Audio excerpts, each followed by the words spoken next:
love me. People do love you, Precious. Please don't love me. Love ain't done nothing for me.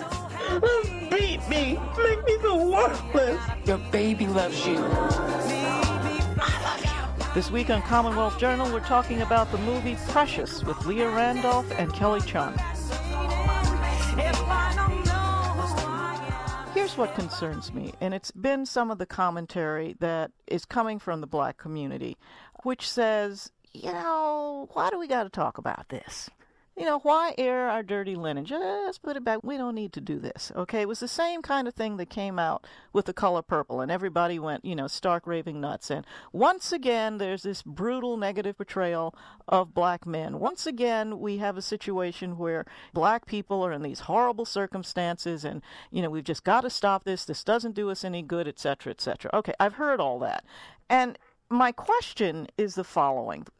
How do we, as a people, as a group of people, confront difficult issues and ugly truths in a healthy fashion?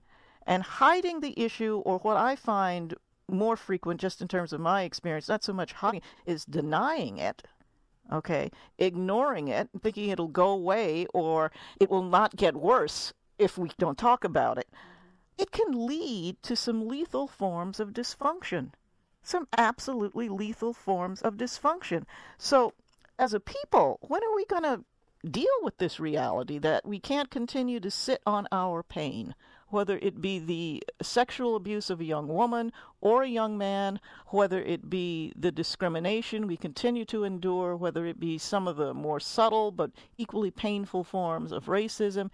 We got to give this some air, is my feeling. But I'd love to hear what both of you think about this, because this is an ongoing source of pain and conversation and outrage among our people. It seems to be a generational, it seems like once we've all lived long enough to see, as you said, the Color Purple and all of the drama that the author Alice Walker had to contend with around that, and Steven Spielberg, what is a white director doing, Yes. Doing a movie like this and all of that. So it seems that it's cyclical when it rolls around, but I think on a deeper level, we're looking at voice. As a people, we have many voices. As a people, we have many stories.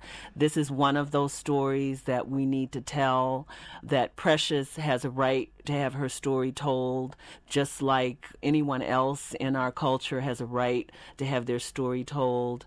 So on that level, I think we need to realize that. And then the whole power of art to shed light and to expose voice and to express story. I mean, that is an element in that I think some of us lose sight of.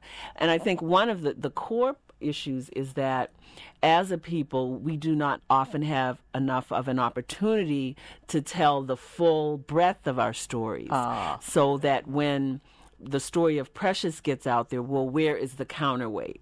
For example... But Kelley, there have been counterweights. There have been movies that tell, quote-unquote, positive... There aren't enough of them. Well, though. there may not be, but when they do come out, the one that comes to mind is The Great Debaters that Denzel Washington did roughly, maybe a year or so ago. It's a great movie. We didn't go see it. We did not go see it. And after, you've been in this business, if the movie or the TV show doesn't get the ratings or the box office after the first or second week, it'll be gone. Well, that's why I say thank God for someone like Tyler Perry, who owns his own, who is a businessman in addition to being a movie maker. And however you may feel about his films, they do run the gamut of African American life. You've got the drama, you've got the psychodrama, you have the humor, you have working class, you have middle class, you have upper class. I mean, there are not enough, and I go back to my point, which is I don't think that there are enough of those stories told. One of the best narratives that I ever saw in terms of stories being told about African Americans was soul food. Because there was everything in that. There was our dysfunction. There, everything that we as a people experience was expressed through that soul food series. I don't think it got enough exposure, but those stories never do. The other point that you made about denial, yes, we just don't want to deal with that. But then you have some of us who are dissing Michelle Obama for coming from the south side of Chicago. Yes. So, I mean, that's just going to be there. And I think as a people, we need to understand that all of our stories need to be told, and we need to advocate for more Tyler Perrys, for more Oscar Michauds, for more business people who have the power to tell our stories. And as a people, to your point, we need to go see those stories. Yeah. Leah? I think that a large part of it has to do with culture. You know, it has to do with post-traumatic slave disorder. It has to do with keeping silent and breaking that silence. Right. And it has to do with pride.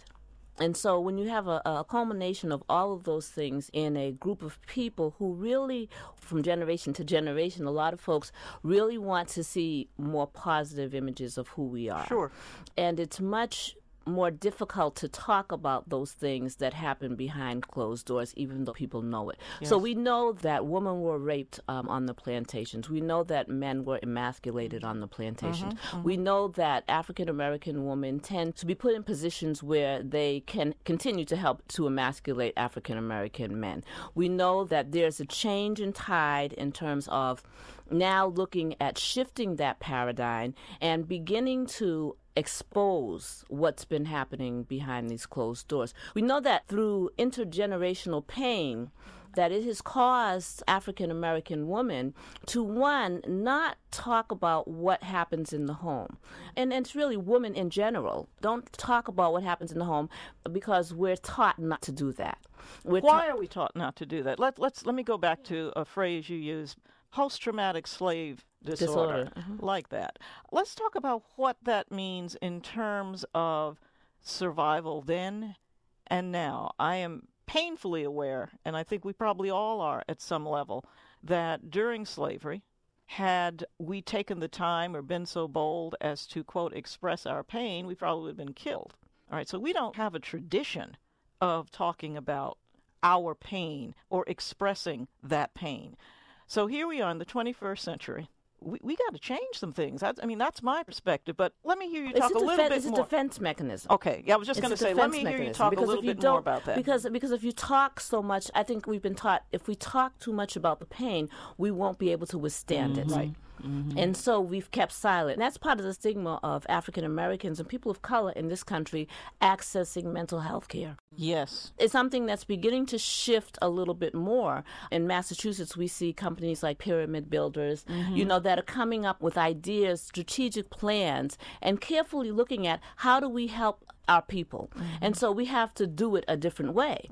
We have to go into the home where they're not seen going into a mental health clinic and really talk about what some of the problems are. And what we're finding more and more is that it's not necessarily as serious a psychotic issue as it is an emotional issue.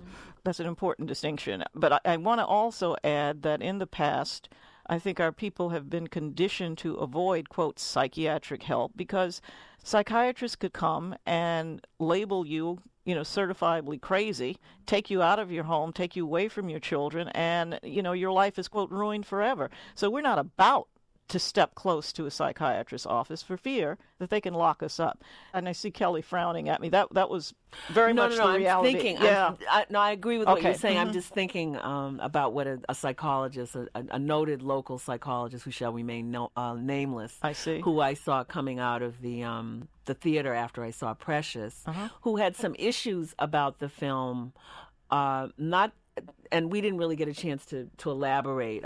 She was going one way and you were going another. Yeah. But her point was, now I've got to go back and explain to white folks that this is not our total story.